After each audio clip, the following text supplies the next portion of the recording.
We're here with Majority Leader of the Pennsylvania Senate, Senator Jay Corman from Center County, as well as Senate Democratic Leader Jay Costa, who represents the 43rd Senate District. We just had a panel discussion here at Buchanan, Ingersoll, and Rooney on the post-election, electoral implications of activity in the Pennsylvania legislature for the 17-18 session.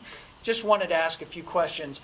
Senator Corman and Senator Costa, what do each of you see as the top 2 or 3 challenges, maybe opportunities to work together? You both have historically worked a lot together on issues like transportation infrastructure, addressing the opioid problem. Do you see any areas where the parties can come together in the Senate and move the ball forward on some of the significant challenges that we face as a Commonwealth? I think so. We've historically worked very well together in the Senate. People finally don't realize that a large percentage of our votes, 80% or more, are unanimous or close to unanimous. But it's good to have a healthy debate on some issues because there's different perspectives on some of the issues. Obviously, our budget is our biggest issue, and we're forecasting a fairly bleak picture for the upcoming fiscal year and whether we're going to meet the targets for this year. So that's going to be a challenge, and there's a lot of different ways to look at it.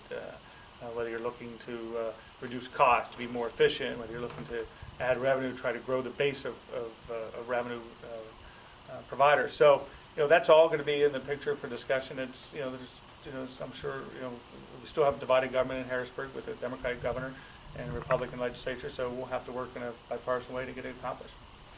I think that we recognize that the biggest challenge we have is addressing our fiscal crisis and putting together a budget. And no doubt that has to be done in a bipartisan way, so I expect that that'll be the case. But some of the more specific issues I think we'll be talking about, Senator Ron, probably pension reform at the state level.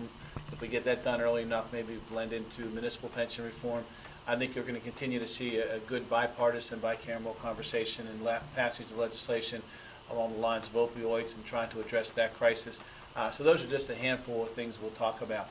I think the biggest question is going to be how we prioritize some of the issues that we need to address with limited resources.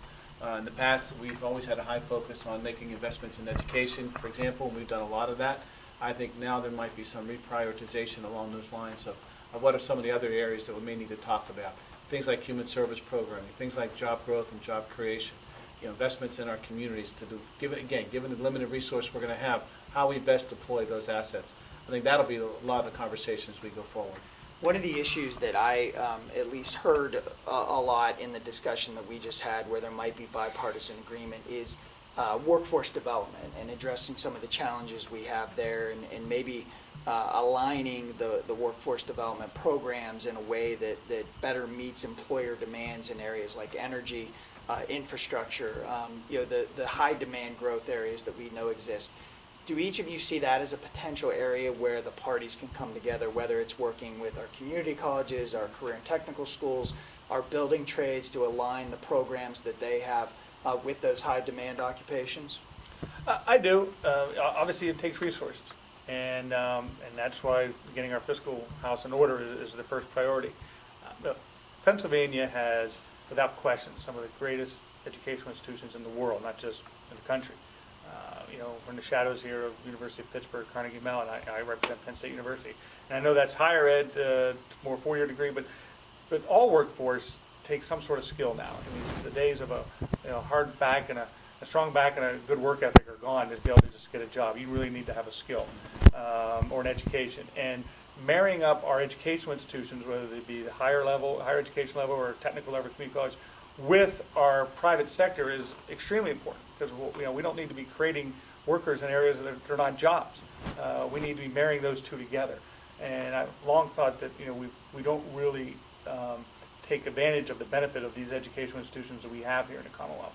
We benefit from them, but I don't know that we have a plan that sort of helps drive that even further. And but again, it takes resources, and that's why we need to get a fiscal house in order so then we can then invest in the future. We can look at things such as that to make those proper investments to create the workforce that employers are going to be able to access when they come here to Pennsylvania.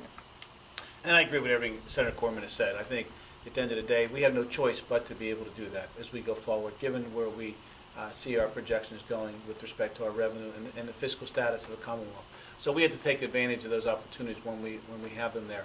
I know the Allegheny Conference and the Pittsburgh Chamber have worked hard to develop a strategy along those lines, something we've looked at, and I think we need to continue to work with as a framework or a foundation to be able to build on that. But that's exactly the kind of direction we have to go, because we really have no choice in that regard. Yeah. Well, thank you both. I mean, those were a couple of the issues that I wanted to hit on, and you both have been real leaders in the Senate, not just in title, but in the work that you each have done on issues like Act 89, ensuring that we have transportation infrastructure investment, like the work that I think both the administration and the legislature did on eliminating the capital stock and franchise tax, making sure our business taxes are more in line with competitive environment. So we really look forward to working with both of you as we begin the new session on issues that you've mentioned, like public pension reform, where, again, the Senate was, worked in a very bipartisan way around that issue. So thank you both for all your efforts. I think we also both agree that a good for the economy of southwestern Pennsylvania would be a Super Bowl run for the Steelers. that would create a lot of revenue. We had our Stanley Cup run, but we'll take a Super Bowl run now. That's exactly right. We can use it. Yeah. Thank Well, you, Matt, thank you very both. much. Appreciate it. the Thank chance you. to talk to you.